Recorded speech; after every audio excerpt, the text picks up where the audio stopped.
Hey guys, we have some amazing news today. Dave Chappelle invited Andrew Yang to his show, and he talked about his endorsement of Andrew Yang before the show in Ames, Iowa. This is huge. We know that Dave Chappelle endorsed Andrew Yang, but man, he's now talking about how he became Yang Gang and why he supported Andrew Yang's idea of universal basic income. I'm gonna play this very quick and then the full interview later. It seems like playing musical chairs. But I know it does set the tone for the rest of the election. What I'm trying to do is make people aware of an option that I think is fantastic. I mean, people are always going to do what they want to do. I want to be insulting people and say, oh, I'm a nightclub comedian. That's what I do. I'm not an expert on anything, but I live in Dayton. I understand why this platform is formidable, and I'm supporting it. I really do think it's an important, Martin Luther King came up with a universal basic income. No one's ever run on this before. It's very exciting and very inspiring. Okay, for those of you who don't know Dave Chappelle, so he is a top comedian. I think he's ranked number 13 of the funniest people of all time. So his endorsement is huge, and this is great. So Dave Chappelle said that Andrew Yang is the first presidential candidate he's endorsed. Look, he didn't came out to endorse Obama even. He didn't came out to endorse, anyone else. Okay, so he came out to endorse Andrew Yang. What does that tell us? Right? So he's saying it's because he thinks policies like universal basic income would do the most to help people he knows. If people listen to me, so be it. If they don't, so be it. But I know I'm doing my civic duty by just saying the thing I believe in. He said, this is without irony or punchline. I'm just telling you, this guy's got some great ideas. You should check it out. The stand-up comedian endorsed the Democratic presidential candidate earlier this month, saying he was a member of the Yang Gang in a campaign news release. Tuesday night, Chappelle spoke alongside Yang about why he endorsed the candidate before his Ames show. Chappelle, who lives near Dayton, Ohio, says Yang's universal basic income proposal called the freedom dividend was a selling point for him getting into the campaign. He said the universal basic income would help people buy groceries and pay their bills and start addressing the massive wealth gap that exists in places like Ohio and Iowa. The wealth disparity between me and my neighbors is immense. It's heartbreaking. Is that if you know a third of people up the street can't buy groceries, then you start to feel an imperative concern is not the kind of thing I could just see and hope for the best. I should probably say something. Chappelle first was interested in Yang after hearing about Yang's debate performance from friends and eventually reading his book. His wife got in touch with the campaign and eventually they met in Los Angeles. We were only supposed to meet for a few minutes, but we ended up connecting for just some time. Chappelle said, and I found him to be something that's really hard to be as a candidate. He was inspiring. Yang echoed Chappelle's compliments and said he was thrilled to have the comedian as a member of the Yang Gang, helping spread the campaign's message in Iowa. And I'm going to play this clip. Okay, so Dave Chappelle is not only now doing performances in Iowa, and he's gonna also do door knocking and performance in South Carolina. So that's super awesome. And so Chappelle pointed out Yang supporters in the crowd, including a 10 years old who was planning to go door to door canvassing for the candidate wearing a Yang Gang sweatshirt. He said Yang can help make America feel good. Okay, feel better. Okay. All right. So he said, it's just 6 days, right, until caucus night. He's not pretending he's an expert. I'm a nightclub comedian, but he wants to make sure Iowans look into Yang's policies and campaign when they were talking about their decision.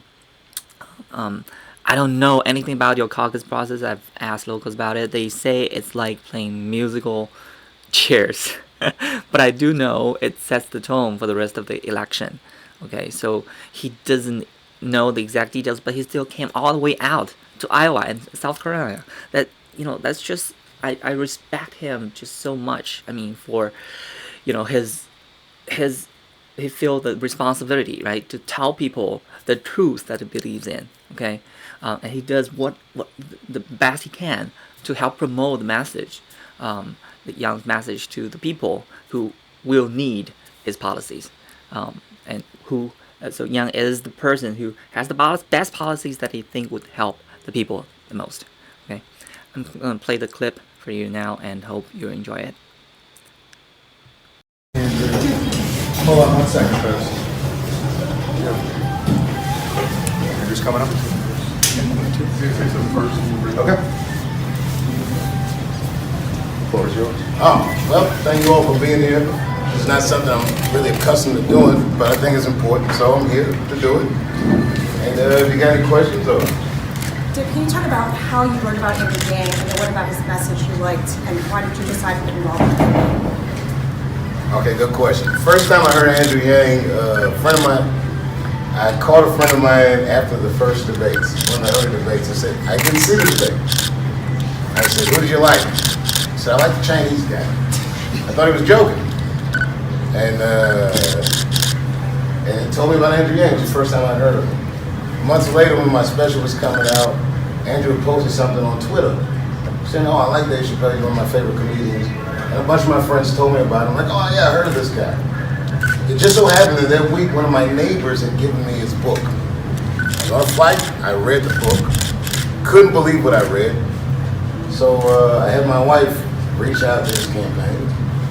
They vetted me, they called me back, and we ended up meeting in LA before he went to a debate in Long Beach. We were only supposed to meet for a few minutes, but we ended up connecting. We talked for quite some time, and I found him to be something that's real hard to be as a candidate. He was inspiring. His narrative and the courage it took for him to be like the first Asian American to make a real go of a presidential race, and I believed him. I was like, this could happen, this could work, and I love this platform. What do I like about this platform? Okay, I don't know if you guys seen it. There's a movie called American Factory that my neighbors made. The people who made that film live close to me, and the factory that they speak about in the film is not far from my home. And it tells a real important story of what's happening in Dayton, Ohio. Dayton, Ohio has like a third of the people there living below the poverty line. You would take a poll in Dayton and say, what would you rather have, $12,000 a year or health insurance? Everyone's taking the money. Like health insurance is great, but groceries are necessary too. And people in Dayton are having a hard time getting the things they need. I started imagining what a universal basic income would do for my community, and it would save it almost instantly. We recently suffered, mass shootings and all kinds of, everything that happens in the news happens in our backyard in Dayton, the opioid epidemic, all of these things. And I like the idea of giving people choices, putting the money in their hands and giving them the choices. They would consider things that aren't even an option to consider now. And they can do things that aren't an option to do. And that part of his platform I found incredibly exciting. More importantly, you'll hear people say stuff like make America great again. Well, how about make America feel better again? And I think his platform handles a lot of the emotional content of what being an American is like. Being a homemaker, not being under-recognized, or a worker and being under-recognized. The fear of not being able to pay your bills. This would alleviate a lot of the bad feelings in the country almost immediately. And it's something that I think anyone can get behind. It's an important idea, and for some reason I feel like it didn't get the appropriate media coverage. There's a lot of controversies going around this particular election cycle, and I also like Andrew's pragmatism. I don't look at Trump supporters as my enemy at all. I understand why people vote for Trump. I understand people are desperate, and I think that Andrew's right. You run against the reasons that Trump got elected. I got friends on both sides of the political aisle. I got fans on both sides of the political aisle. A lot of people say professionally it's not wise to support any candidate, but this idea is so good that I think it should exist. And I think the fountainhead of many of the good ideas on the table this year are coming from a single source, Andrew Yang. And for some reason, no one's paying attention to this guy's the origin of a platform that really does address where I think the country needs to go. It's a good plan. Well, I think that I don't know anything about your caucus process. Like I've asked locals about it. They say it's like playing musical chairs. But I know it does set the tone for the rest of the election.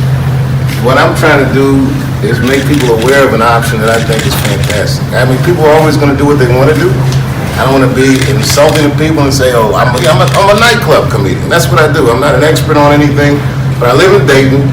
I understand why this platform is formidable, and I'm supporting it. I really do think it's an important, Martin Luther King came up with a universal basic income. No one's ever run on this before. It's very exciting. I'm very inspired. Mr. Yang, can you talk about your first meeting with Mr. Chappelle? He was just talking about how you guys spent a long time discussing all of your ideas and how you guys... It's a thrill to sit down with me. I've been a fan for years. And we bonded over the fact that we're both dads. We both have the same hopes and dreams for the future of this country, that we can improve our own way of life. And Dave's such a profound thinker in so many ways. I mean, I think you're more than a nightclub comedian, just laying it out there, Dave. That it felt like something had brought us together, mainly his wife, actually. Something had brought us together to take this message to the country. And I'm thrilled to have Dave here talking about the ideas of this campaign. I'm thrilled to have Dave associated with the Yang Gang in any form. And sitting down with him was a thrill. Being here today with him is a thrill. Having him come to Iowa to help spread the word is awesome. And it just goes to show what a class act Dave is, what a patriot. He wants what's best for the country. And it's not necessarily the norm for someone of Dave's stature as a celebrity to come and throw down with a political candidate or campaign. And that just speaks to the kind of man Dave is, and I appreciate the hell out of him. Thank you. I need to get out there and get on this. I mean, it's pivotal, but like Andrew Yang projected, like so many experts project, the job market will change so much in the next decade. That it's horrifying. Because in the community I live in, it changed so much in the last decade that I'm old enough that I can see and feel the difference. That we're just not going in a good direction, and people are suffering. You can see any kind of political thing you want, but nobody's going to disagree. Like, people are suffering. I live near it. I've done so well in the last few years. The wealth disparity between me and my neighbors is immense. It's heartbreaking. And if you know that a third of the people up the street can't buy groceries, then you start to feel an imperative of concern. It's not the kind of thing that I would just like in secret and hope for the best. I said, well, I should say something. If people listen to me, so be it. If they don't, so be it. But I know I'm doing my civic duty by just saying the thing that I believe in. This is without irony or punchline. I'm just telling you, this guy's got some great ideas. You should check it out. I think you would probably agree. Mr. Yang, are you concerned? Mr. Chappelle, the Yang campaign has been criticized for using Asian stereotypes kind of in a lie. As a comedian, do you think the use of this stereotypes in a sense of humor way lessens the negative effects that it may have? Potentially. I mean, this is a very broad and philosophical question that I'm not prepared to answer in this context. But potentially, yes. I wouldn't worry about those types of things. I think that people are combing through every statement nowadays to find fault in it. But whatever fault you find in any statement, you can't ignore the virtue or the purpose of what's behind it. And the virtue in this case is that he's literally trying to make life better for millions of people. Mr. Yang, are you concerned that